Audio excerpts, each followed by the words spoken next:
Hi, everyone. Thank you for joining us for our presentation today. My name is Moazumi Jinyao.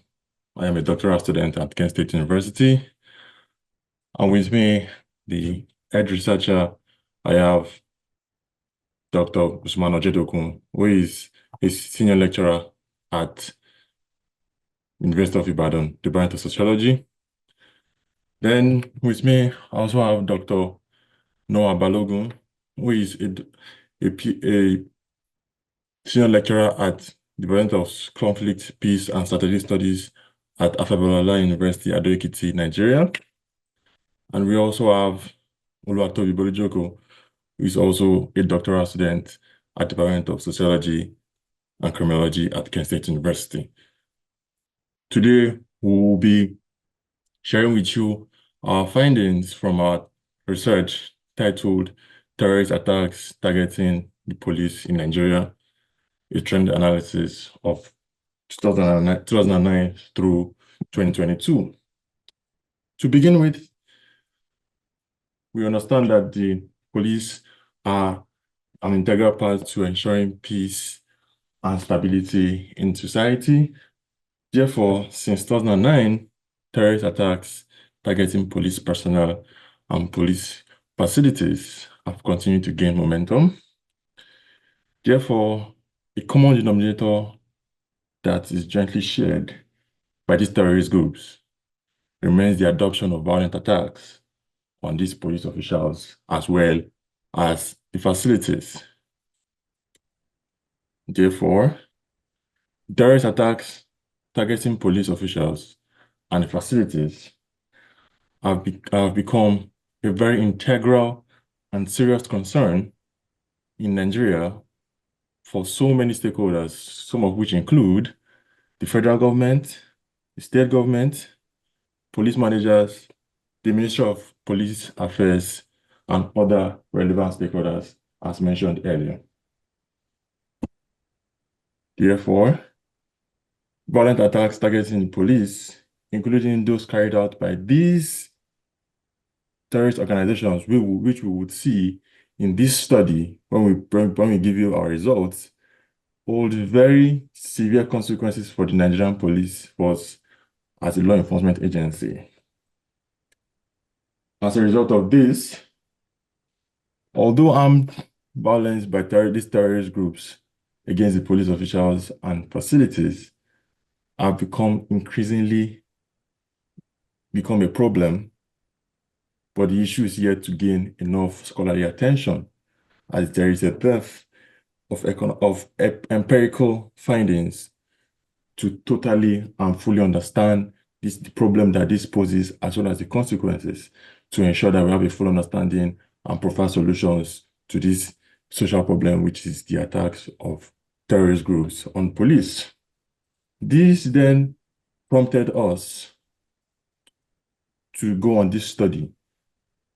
As a result of this, my colleagues and I conceived the idea to fill this observed gap by investigating the trends and patterns of cases of terrorist attacks targeting the police that were recorded in Nigeria from the year 2009 through 2022. At this juncture, I would call on my fellow colleague, Mr. Bolujoko, to walk us through the methodology section of this study. Thank you very much, Dr. Mijiawa. I'm Oluwatobi Bolujoko, once again, a doctoral student at Kent State University, and I will take us through the methodological process of this paper. Well, the descriptive research design was adopted for this study, while our analysis covered the recorded incidents of terrorist attacks targeting the police in Nigeria between 2009 to 2022. And of course, the reason for selecting this time frame was due to the fact that 2009 was the year the problem of terrorism began in Nigeria through the popular sect called Boko Haram. And the process of data collection for this study lasted for a period of 6 months, which was between October 2022 through to March 2023. And the data was gotten through a yearly focused review and content analysis of the recorded incidents of terrorist attacks that were only targeted at police officials in Nigeria. The data was extracted as it was reported in two purposely selected national newspapers in Nigeria, and the newspapers are the Daily Trust newspaper and the Vanguard newspaper.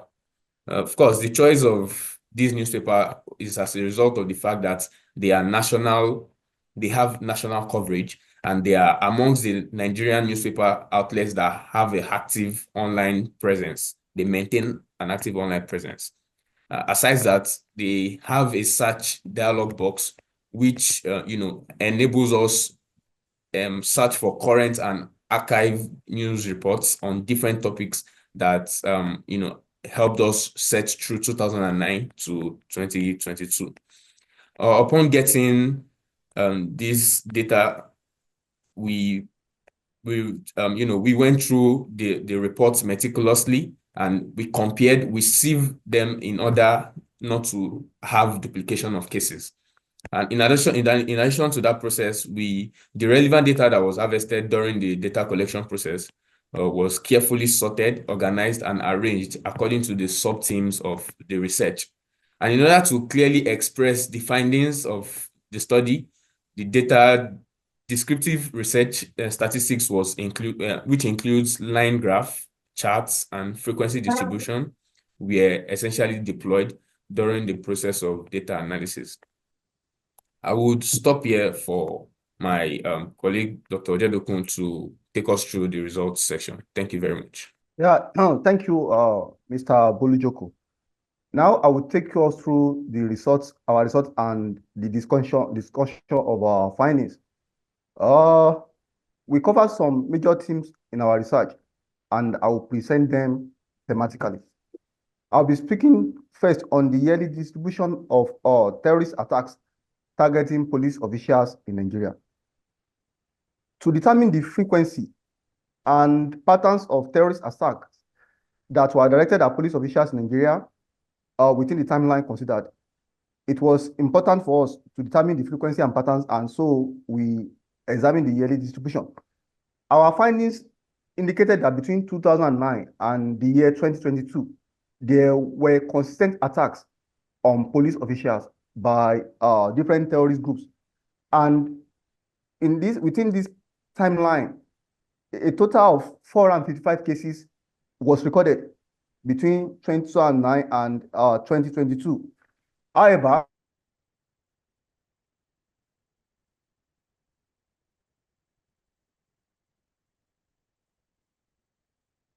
recorded in that year. Also, we had a significant cases recorded in 2022 as well. In fact, about 77 cases were recorded in that year. So also in the year 2018 and 2012, we had 39 cases apiece for the 2 years. And of course, you will notice that there was a sharp decline. Around 2015, the cases actually dropped significantly. And this was due to area. And we witnessed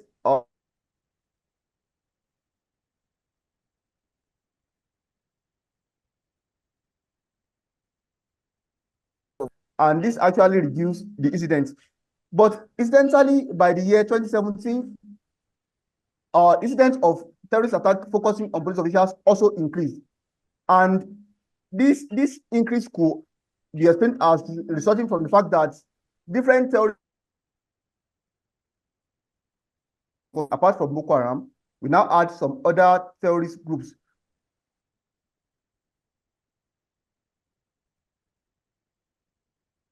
also coming up in different parts of Nigeria.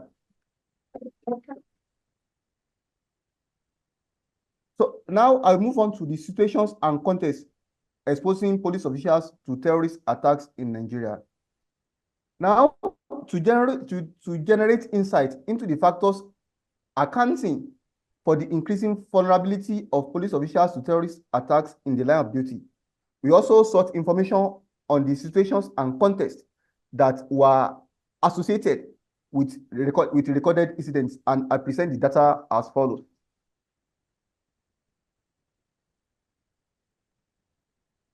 Okay, the majority of the attacks that were recorded within the timeline considered occurred within police station environments. Also, a significant number of cases was also recorded during police patrol, and of course, 56 cases were also recorded at police checkpoints. Of course, during police protection service, there are some cases recorded, and in fact, in some situations, police was specifically ambushed by some of these terrorist organizations. Okay, the major implication of this particular finding is that police officers in Nigeria, they are not safe anywhere. While they were being targeted by terrorists while actively rendering police services. Some other officials were also targeted when they were not even carrying out any policing activities.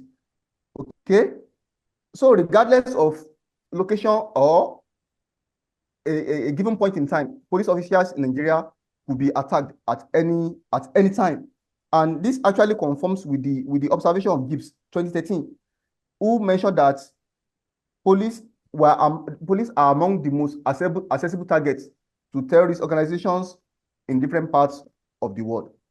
So I'll move on to the third theme that we examined, which was about terrorist groups targeting police officials for violent attacks in Nigeria. As mentioned earlier by the first speaker, that the first terrorist group officially recognized in Nigeria was Boko Haram, which emerged in 2009. Between 2009 and 2022, we have had different categories of terrorist organizations springing up in different parts of the country. Therefore, we felt that it was necessary for us to look at terrorist groups targeting police officials within the timeline. Of course, our output indicated that 6 major terrorist organizations carried out violent attacks on police officials between 2009 and 2022. And these terrorist groups included the Boko Haram group, the IPOB group. Then we have ISWAP, we have Niger Delta militants, bandits, and unknown gunmen. Of course, Boko Haram was the first group, but incidentally, the attack they carried out on police officials was smaller compared to the ones that were launched by the Independent People of Biafra Movement Group. In fact, the IPOB perpetrated 146 cases, while Boko Haram perpetrated 142 cases against police officials. Then the so-called bandits were also carried out 136 brutal attacks on Nigerian police officials. And of course, unknown gunmen, they carried out about 20 attacks on police officials, while the Niger Delta militants also attacked the police in 6 different times. So it is indicative from this particular analysis that police officials in Nigeria, they have become suitable targets to different terrorist organizations that are operating in Nigeria. The IPOB group was actually proscribed and designated as a terrorist group by the federal government of Nigeria in September 2017, while the unknown gunmen were also designated as terrorist organization by the Nigerian government in that same year and that same month. Okay. Now I will take us through the recorded incident of terrorist attacks targeting police officials by states. Of course, Nigeria is a federal republic considered by 36 states, including the Federal Capital Territory, Abuja. So we consider it imperative to understand the spatial distribution of terrorist attack targeting police officials in Nigeria by state, and our findings goes thus. The highest percentage of terrorist attack on police officials recorded within the timeline considered was actually recorded in Borno State. And of course, this accounted for 99% of the incidents. And this was not surprising because Borno State is the hotbed, considered the hotbed of Boko Haram activity. That was where the Boko Haram group, which is the first terrorist group in Nigeria, that was where they originated from. And of course, Anambra State also accounted for a significant proportion of some of the cases witnessed by accounting for 39%, constituting 8.6% of the incidents. Imo State also experienced same number, which was 39, which also accounted for 8.6%. Of course, Delta State also witnessed quite a number of attacks with 3%, constituting 7.3% as well. Then we had Yobe State with about 31 incidents, constituting about 6.8%. So other issues, other cases recorded in other states were as presented in the paper. But it is also important for us to note that terrorist attack targeting police officials is widespread in Nigeria, but we had minimal incidents occurring in southwestern part of the country, and that was why only Ondo State, which with 2 cases recorded, was the only state from southwestern Nigeria that witnessed the Boko Haram, that witnessed terrorist organization targeting police officials. And of course, this could be explained as being as a result of the fact that it is only in southwestern Nigeria that an organized terrorist organization has actually not emerged out of all the regions in the country. Now, I will take us through the weapons that were used by terrorist organizations targeting the police during the timeline considered. Dangerous weapons are known to be among the operational tools of terrorist organizations in different parts of the world. Therefore, we focus on some of the weapons being used by terrorists targeting police officials in Nigeria within the timeline. And the analysis indicated that the most favored choice of the most favored weapon of choice by terrorist organizations targeting the police in Nigeria was gun. And in fact, in most of the cases recorded, in about 3 and 4 cases recorded, guns were exclusively used, and this considered about 66.8%. One gun were used by terrorist organizations targeting the police. And of course, we had cases in which terrorist groups combined the use of explosives with gun, and this accounted for 85 cases, constituting about 18.7%. And in some cases, about 45 cases, we had instances in which terrorist organizations actually relied exclusively on the use of explosives, and this accounted for 9.9%. Some other dangerous weapons that were used within the timeline by terrorist groups included cutlass, explosives, and a combination of explosives and cutlass, then gun and cutlass, as well as stone. A major inference that can be drawn from this particular result is that there is a high concentration of harmful weapons in the hands of non-state actors in Nigeria. And of course, with the proliferation of small arms and light weapons across the country, it will be a very big challenge to actually effectively protect the police and as well control the activities of this terrorist organization targeting law enforcement officials. Now we move on to the yearly distribution of violent attacks on police officials by terrorist groups.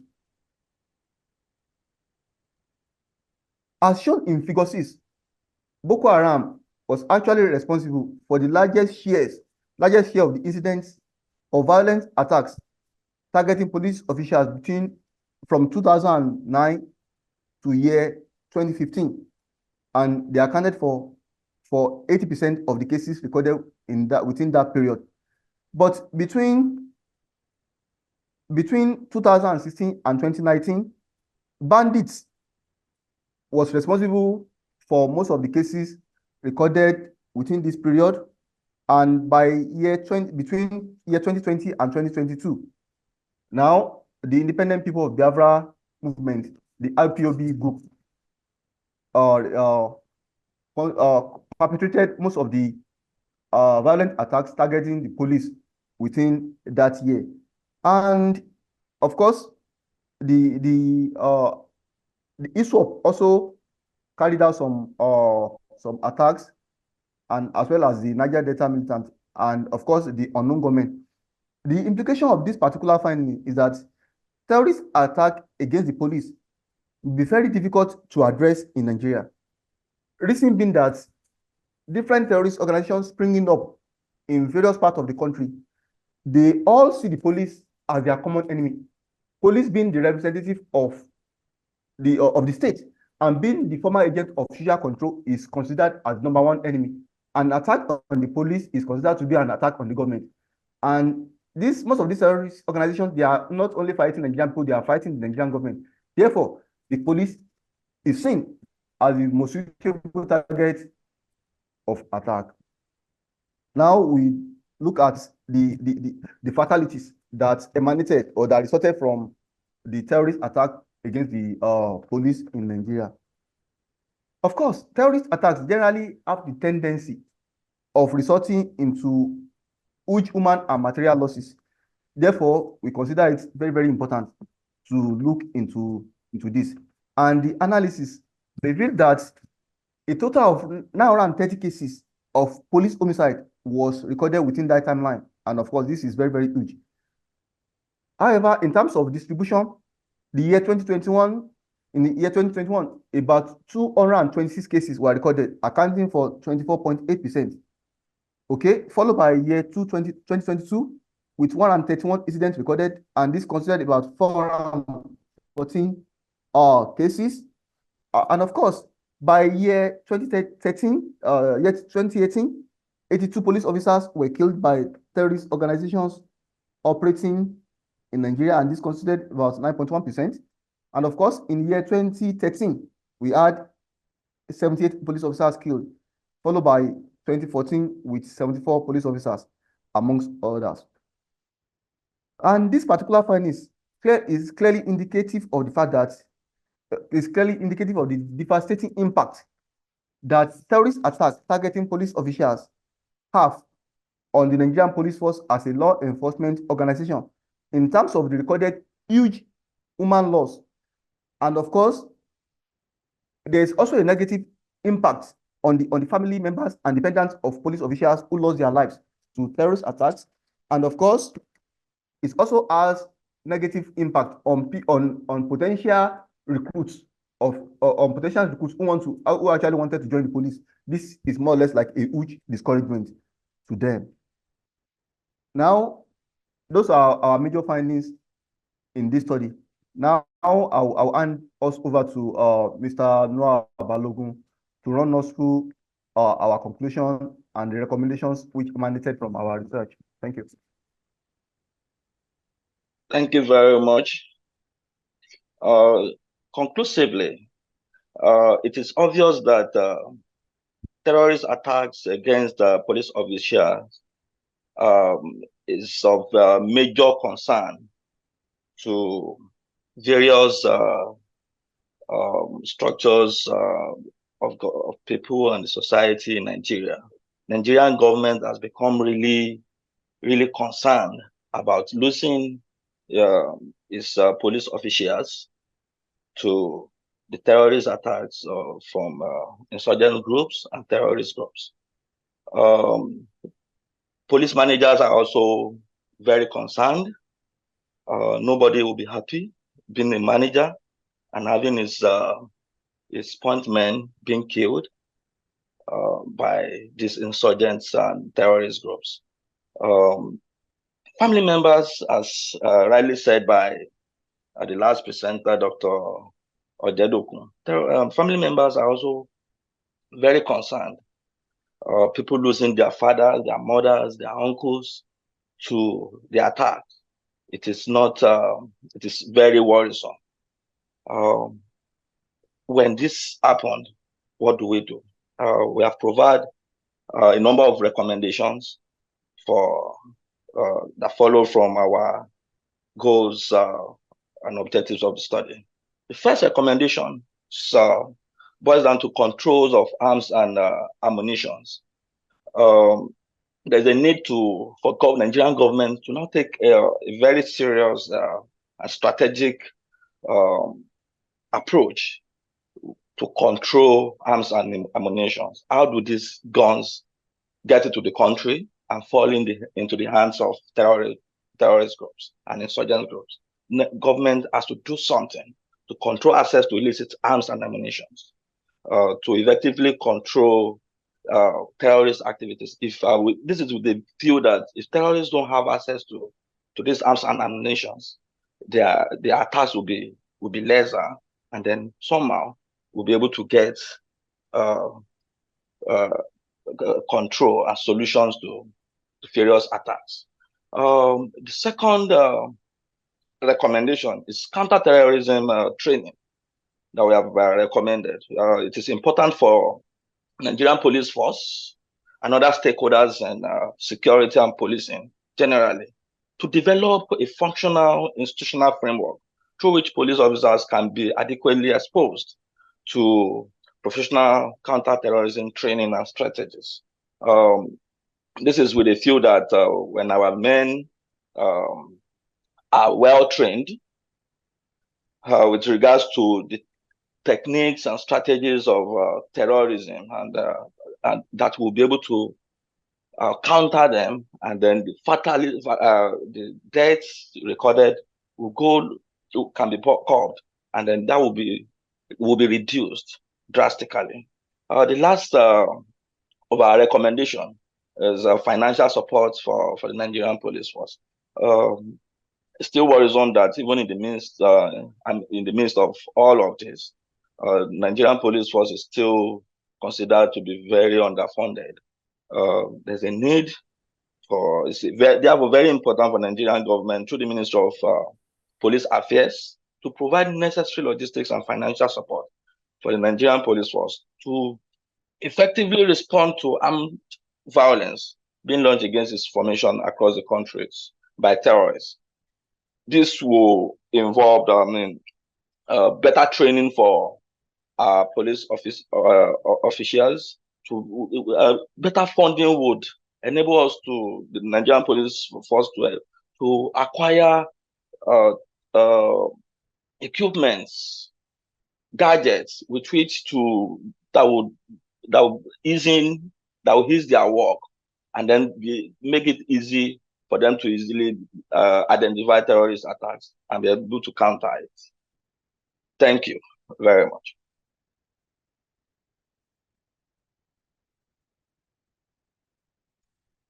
These are our recommendations.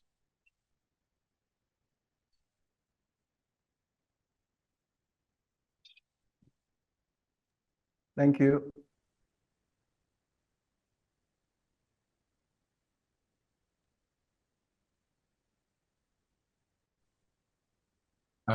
Thank you very much. Here are some questions from the attendees. Here is a question from Nikhil. What kind of precautionary measure taken by government to stop terrorist attack at police stations? Sorry.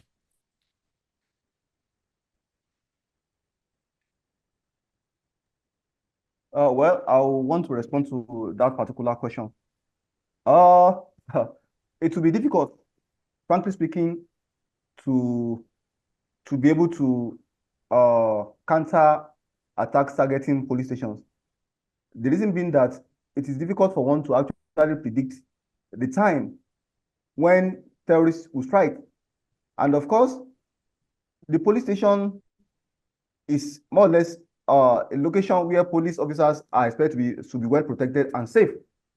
But then, due to the fact that it is difficult to predict when terrorist organization will strike, so taking precautionary measures could be put in place, but it may not necessarily be adequate and effective.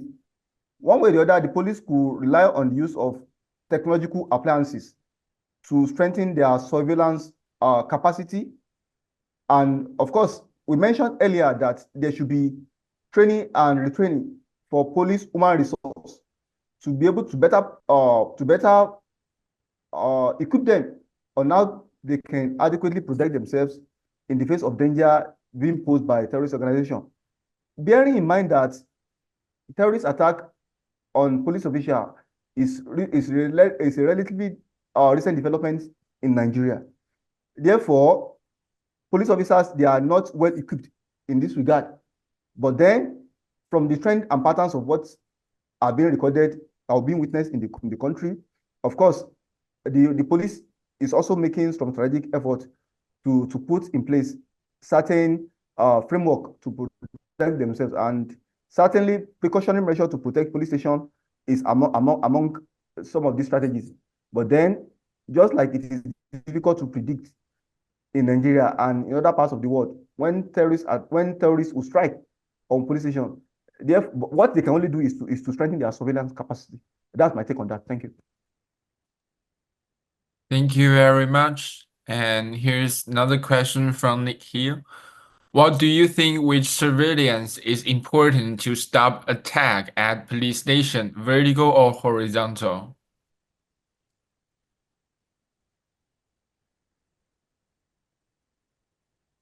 Well, I Okay, would like to give a bit Okay, insight please go ahead. before my colleague takes over. So in terms of surveillance, from the recommendation we provided in the paper, it's like my colleague, my Dr. Derokun rightly said, it's difficult to predict when and how terror attacks will come against, the police organization, and it's better to adopt both approaches in terms of surveillance and combating, terrorism. And this involves dominant forces like the government to deploy, advanced technology and such as drones and advanced training to counter terrorism, and as well as close marking and tactics against terrorism in Nigeria. And so we recommend that both should be adopted, and this would help mitigate the crisis of terrorism to an extent in the nation.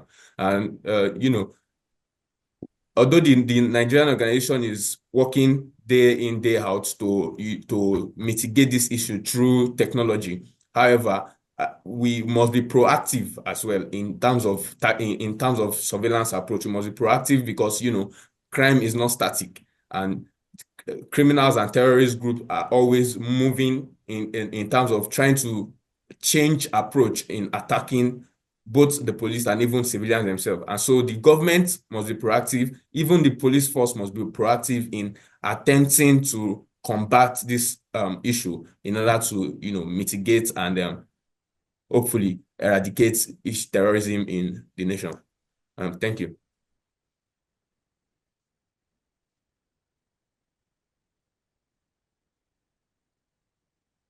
Okay, I've seen another question from Nikhil Chandra.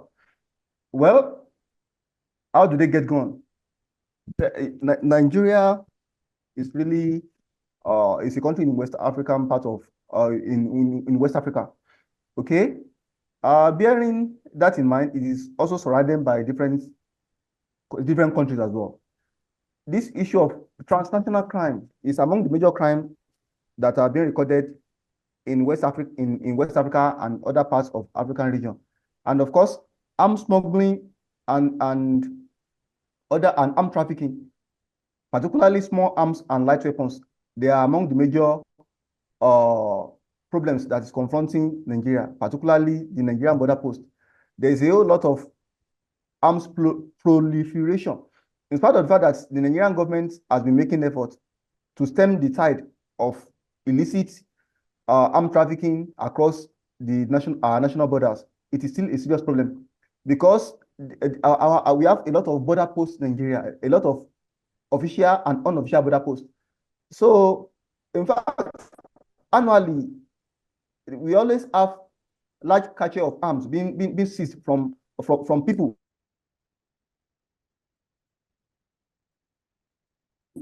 by the Nigerian government, arms that are being smuggled into the country. But regardless of that, problem of porosity of border, and there's a high number of unmanned borders in Nigeria. So these guns, they are gaining entry into the country through unmanned border posts. So that's my take on that. Thank you.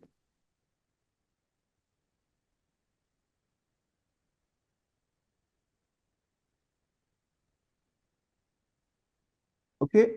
Okay. Please go ahead. Yeah, I see another question I would like to attend to from Tolosami, which says, besides the police, did we notice attacks against other security agencies? Well, for the purpose of this study, we focus mainly on the police because we understand that the police are the first responders when it comes to any form of civil unrest, because the police are the ones that we call when we have issues, or the police that are the ones that respond to any form of protest, any form of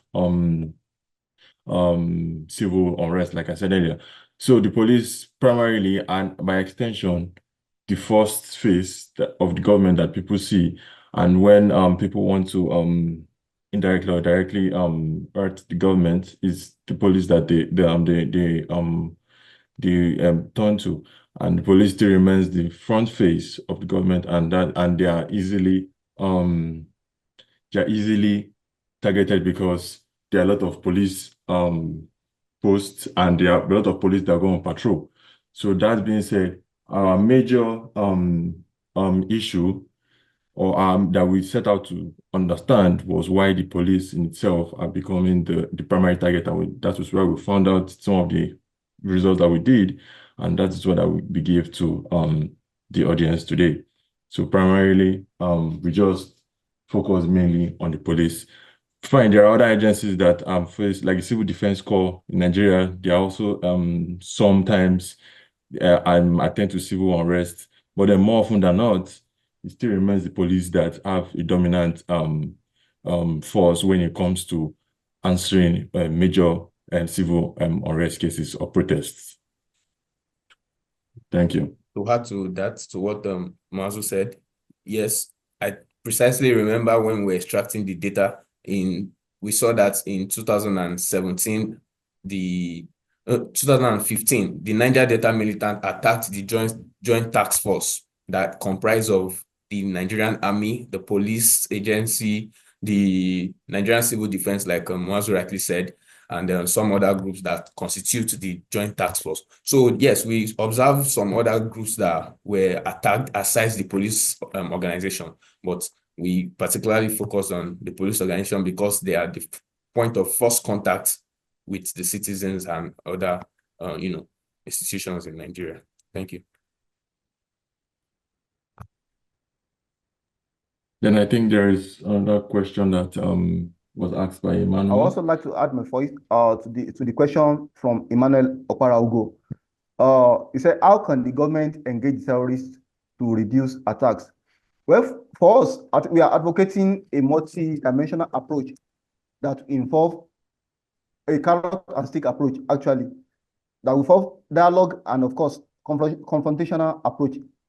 We have, at different times or at different point in time, the Nigerian government has actually invited some of these terrorist organizations to dialogue with them.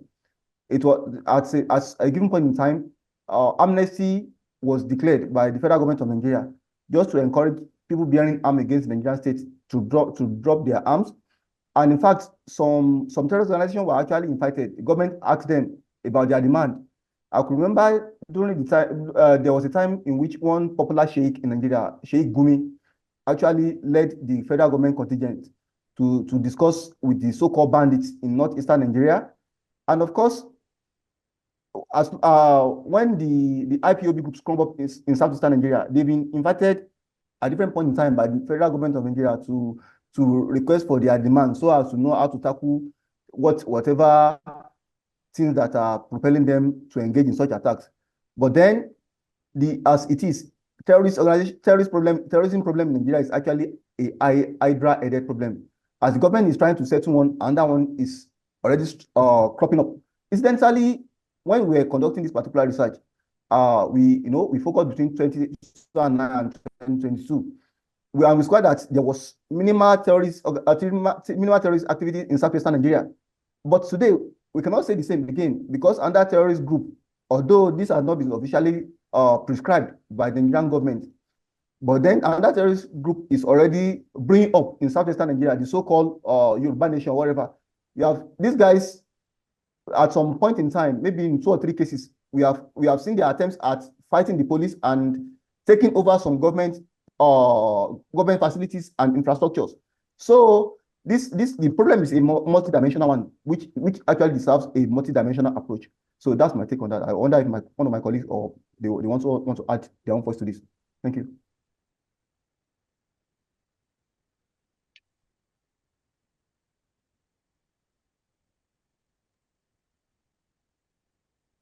I think that the real problem is about the failure of government itself in Nigeria. There's corruption. I mean, extreme corruption on the part of government. And the terrorist group know, they see it. They know that a lot of corruption is going on in the Nigerian police force, for instance. A lot of corruption is going on in the Nigerian army.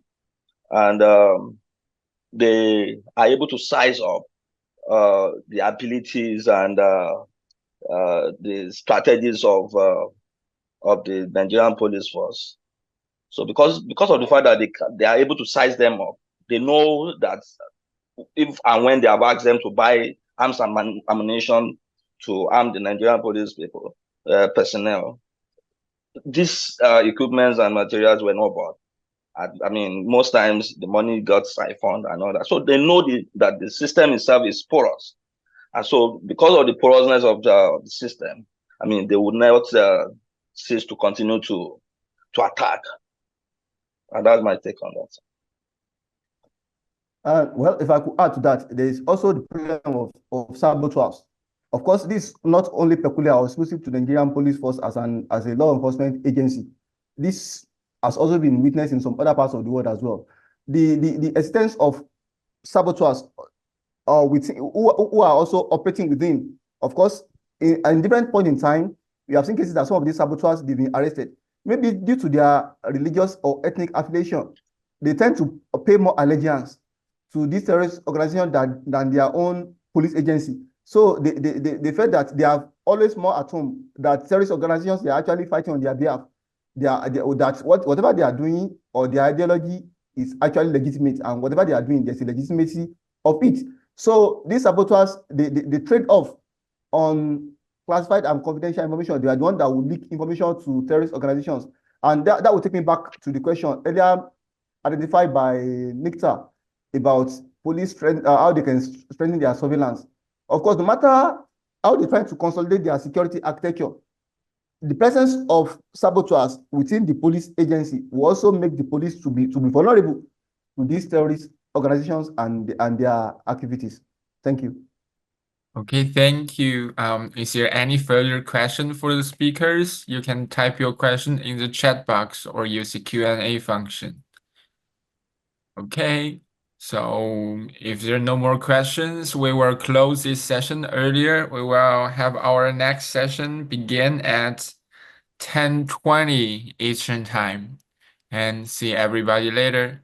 Thank you for your presentation and have a great day.